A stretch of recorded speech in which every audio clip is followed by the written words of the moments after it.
राज्याचे मुख्यमंत्री म्हणून देवेंद्र फडणवीस दिल्लीला अनेक वेळा जातात।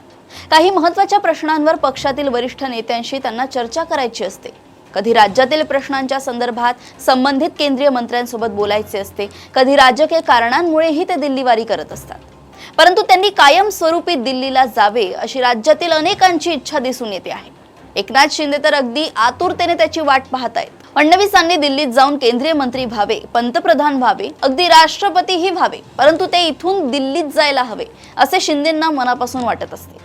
फडणवीसांना दिल्लीत पाठवण्यासाठी ते आपल्या परीने प्रयत्नही करत असतात। जोपर्यंत फडणवीस राज्यात आहेत तोपर्यंत आपल्याला पुन्हा मुख्यमंत्री पद मिळणार नाही याची शिंदेंना पक्की खात्री आहे। आणि पुढच्या वेळी म्हणजे पुढच्या निवडणुकीनंतर परिस्थिती आजच्या इतकी आदर्श असेलच असे त्यांना वाटत नाही। भाजपने आधीच स्वबळाचा नारा दिलाय।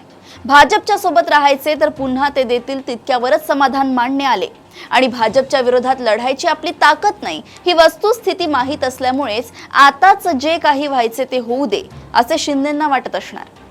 केवळ शिंदेच नाही तर ठाकरे गट देखील फडणवीसांना दिल्लीत पाठवण्यासाठी उत्सुक असल्याचं दिसतंय। फडणवीसांनी दिल्लीत जाऊन पंतप्रधान व्हावे अशी सदिच्छाच ठाकरे गटाचे प्रवक्ते व्यक्त करत असतात। फडणवीस राज्यात आहेत तोपर्यंत आपल्याला फारसा वाव नाही ही त्यांची धारणा असू शकते। शिवाय शिंदेंच्या मागे फडणवीसांची ताकद असेपर्यंत आपण शिंदेंना नामोहरम करू शकणार नाही असेही त्यांना वाटत असावे। भाजपमधील काहींना देखील फडणवीस दिल्लीत जावे असं वाटतंय। एकूणच फडणवीस अनेकांच्या मार्गातील मोठा अडथळा आहे, परंतु हा अडथळा किमान पुढच्या निवडणुकीपर्यंत तरी तसाच राहील हेच सध्याचे चित्र आहे।